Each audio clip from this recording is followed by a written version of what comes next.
YouTube, grosse nouvelle aujourd'hui, la SQDC lance son programme de recyclage. Enfin, on sera plus pogné avec des millions de pots, puis des sacs, puis des contenants pour rien. C'est pas ce qu'on aurait souhaité. Un programme de consigne, peut-être, ça serait mieux. Un repensage, si je peux me permettre l'expression, de tout leur emballage au complet serait bien aussi. Je vais commencer tout de suite, on n'en a pas pour longtemps, vous le savez, les BP 420 News, ça dure 4 minutes 20 et c'est tout. On va commencer par aller voir un article qui est sur le site de la SQDC qui explique justement pourquoi leurs produits sont suremballés. Déjà, c'est bien, ils reconnaissent que les produits sont suremballés. Je vais vous résumer en gros le charabia, là, c'est plein de petits caractères, mais c'est parce qu'il y a plusieurs règles strictes. Donc, être à l'épreuve des odeurs, empêcher le cannabis de sécher, permettre de garder le cannabis dans des conditions... vous comprenez ce que je veux dire? Vous les avez, vous pouvez le voir sur le site de la SQDC aussi, mais... Ce qui est important, je trouve, puis intéressant, c'est les informations qu'ils sont obligés d'avoir sur le paquet.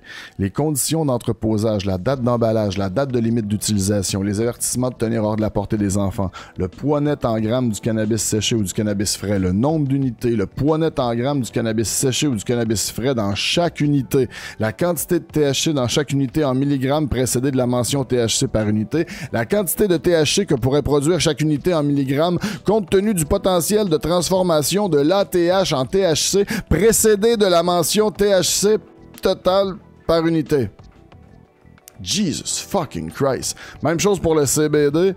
Et dans le cas d'un produit de cannabis dont la concentration en THC est supérieure à 10 UG par G, le symbole normalisé du cannabis. Man, je vais les appeler, je vais demander qu'ils nous expliquent ça. Ça m'est demandé constamment dans mes live streams et dans mes commentaires YouTube, c'est quoi les hosties de mention sur les pots de la SQDC avec 2 poids, 2 mesures, on dirait, on le sait pas. Mais entre-temps, voilà, récupérons qui nous disent, et aujourd'hui, un petit tweet de la SQDC nous a amené à cet article-là. Merci à Psylodren sur le Discord d'ailleurs de me l'avoir référé. Scoop! Comment ça fonctionne? En gros, ben, la compagnie TerraCycle et Canopy Growth s'associent avec la SQDC pour lancer un programme de recyclage. Les clients n'auront qu'à déposer leurs vieux contenants dans le bac de collecte prévu à cet effet près des caisses enregistreuses. Cela inclut les couvercles, les pellicules de plastique, les contenants en verre, etc. Une seconde vie pour les contenants. Notre partenaire TerraCycle donnera une seconde vie aux emballages de la SQDC, même ceux qui ne sont normalement pas recyclés à travers la collecte sélective bac vert. Donc les bacs, les pots qu'on pouvait déjà recycler par le recyclage normal, on peut continuer à faire ça. Et ceux qu'on ne pouvait pas, on peut maintenant les amener à la SQDC pour les recycler par là. Les pots de plastique, par exemple, seront transformés en matériaux composites qui permettent de construire du mobilier urbain comme des bancs de parc ou des boîtes à fleurs. Il n'y a pas plus de détails dans l'article, je vais quand même vous emmener voir, disons, la page de TerraCycle. TerraCycle, c'est quoi? C'est une compagnie de hippies avec des bureaux totalement faits en matière upcyclée. Pas recyclé, upcyclé. Du stock que tu prends puis que tu transformes en quelque chose de mieux. I guess. Je niaise en les traitant de hippies, mais c'est quand même assez cool. Vous voyez le concept. Et ils ont gagné plusieurs récompenses. Ils font plusieurs projets. Si vous entendez un bruit bizarre, là, c'est mon chat qui est en train de patauger dans sa litière. On s'en excuse. Lâche pas, Charlie, t'es la meilleure. Vous reconnaissez peut-être justement les petits trucs sur les poteaux à Montréal. On a ça en tout cas pour récupérer les mégots de cigarettes.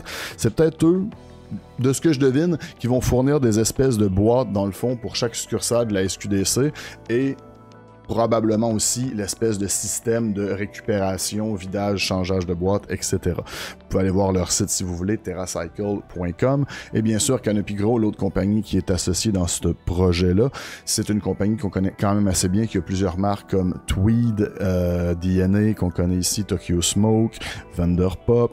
Bref, est-ce qu'ils vont simplement récupérer leurs pots, les nettoyer, les recycler, les réutiliser? Je le sais pas. J'aimerais savoir, qu'est-ce que vous en pensez? C'est pas de la consigne encore, mais est-ce que vous êtes content? Est-ce que vous allez recycler vos pots de la SQDC? On se revoit bientôt pour un prochain review sinon. Bye bye.